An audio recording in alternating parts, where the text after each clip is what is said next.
Hey everybody, it's Christina Holloway here. Welcome back to my channel. Today we're going to talk about how to deal with trust issues at work. Here's where we're going to focus today. If you're facing a situation where you feel your boss or colleagues or even your subordinates are reflecting to you that they don't really trust your decision making or problem solving, then this video is for you. We're going to talk about ways to correct a situation that has degraded. Real quick, if you enjoy this content and want to learn more about how to succeed in your career, make sure to follow my channel and hit the notification bell so you never miss another video from me. All right, so let's get started. In my experience as an executive coach, I've found that the people who do best in their positions are the ones who have the capacity to establish trust with the people around them fairly quickly. Now, that can sound like a contradiction because trust actually does take time to build.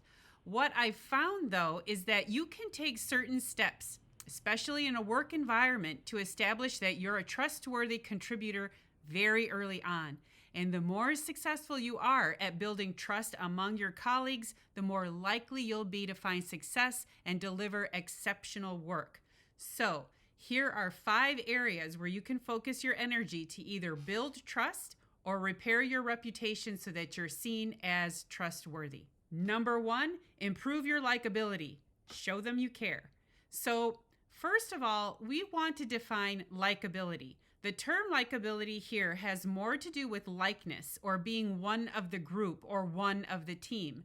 People relate to you because they see themselves in you. You have experiences that are like them and you are relatable. When that happens, you'll be more likely to establish trust with the people around you. We see that in elite teams and high-performing teams. This is a topic that Robert Cialdini covers in his book Influence, which I will link below if you'd like to check it out. Once you've established likability with your group, you then want to move forward with exhibiting empathy or showing caring behavior. Please don't try to fake this. You either care about the people around you or you don't. But if you're in a neutral space, you absolutely can start to act in a way that shows you care about their well-being, about their success of the project or team, about your boss's concerns. It's the ability to show up and create a connection with the people around you that matters. This also relates to how you want to be seen when you show up to work. Now, you may want to be seen as a strong professional and impersonal. Fine. But if you're starting to see that the people around you are withholding information or excluding you from meetings and conversations, then ask yourself if this is because of your approach. If you've gone too far with a certain approach and it's now working against you, ask yourself where you can pivot to reestablish an open working relationship. Number 2, show your competence. Communicate by listening. This is about creating a communication toolkit, which involves communicating to process information and communicating to listen. It's the ability to sit down, ask someone how they're doing, and listen to the answer. Communication also includes knowing when to be quiet, knowing when to reflect back what you heard for clarification, and knowing when to ask good questions. All of these techniques can be quite powerful, especially if you're working on building trust. Here's where it works great. If you're a new team leader to people you've never worked with before, my go-to framework as a new lead is to sit down with each person individually and just ask them these questions. How are you doing? What are you working on? What do you need from me to be successful in this moment? It opens the door to allow the other person to share information with you, and that's the test. I ask my clients, what did they say in return? It's the answers that give us information. Some people will say a lot and will be very clear on their goals. Other people will withhold information, and that's a clear sign that they need time to build trust. Don't force it. And don't forget that asking open questions like these can make a difference in productivity. I had a team member and asked her why she was working on data entry instead of our writing project since she had a journalism degree. Her answer, no one asked me. She went where they put her, but she wasn't particularly happy and consequently not very happy in her role.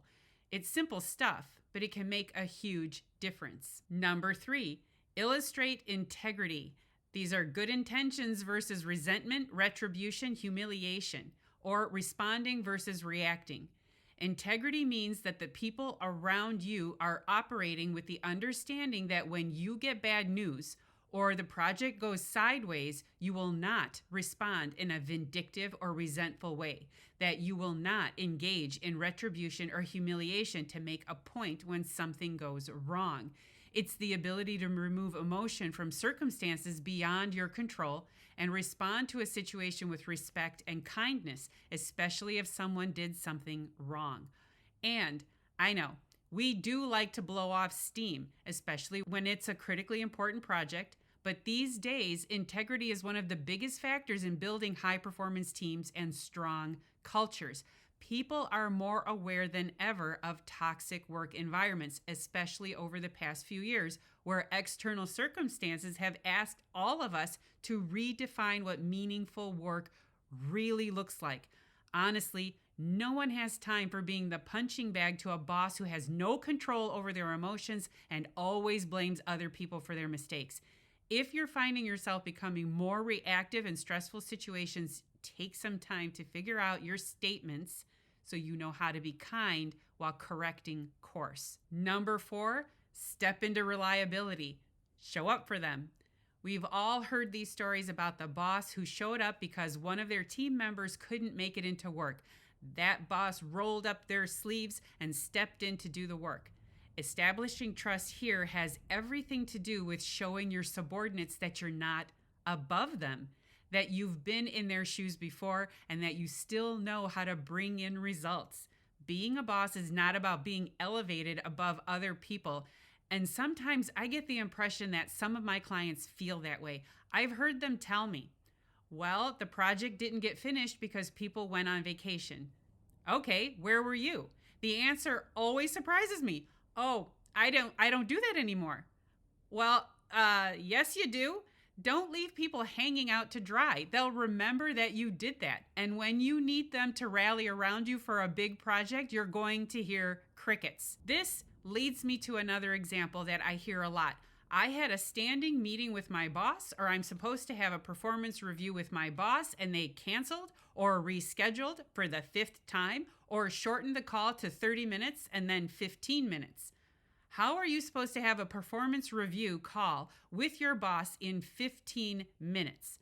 I had one client whose call was canceled, and her boss sent her the form and told her to review it and just sign off on it. She couldn't even be bothered to talk to her. Yes, as a boss, I'm sure you're busy, and that's part of the problem. You can be a boss who focuses so much on getting things done that you forget about building strong relationships with the people who can help you get things done. Don't be the boss who cancels review calls with team members.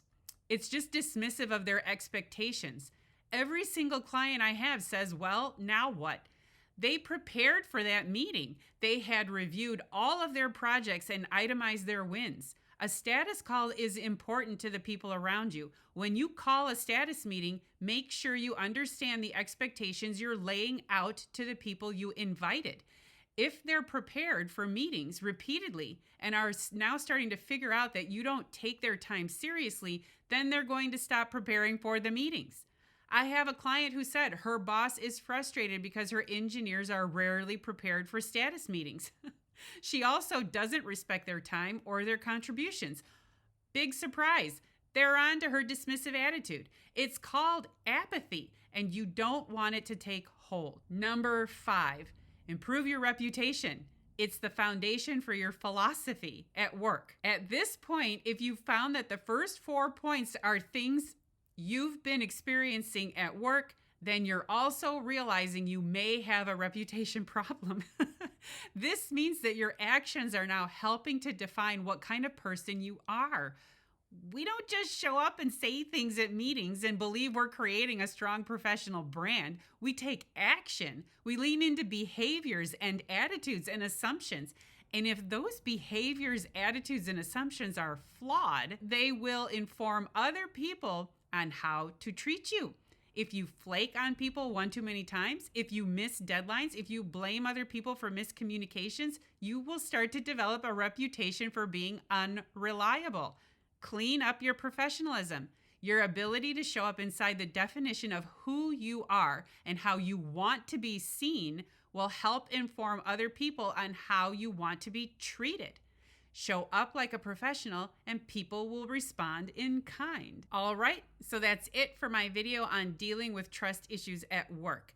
Let me know down below in the comments if you've ever dealt with trust issues at work, and most importantly, how you were able to overcome them. How did it go? Feel free to share your experiences. I would love to hear about them. And if you enjoyed watching this video and you found it helpful, please make sure you give it a big thumbs up by hitting that like button, and make sure you're subscribed to my channel so you never miss another video from me. Thank you for watching, and I'll see you in the next video. Bye.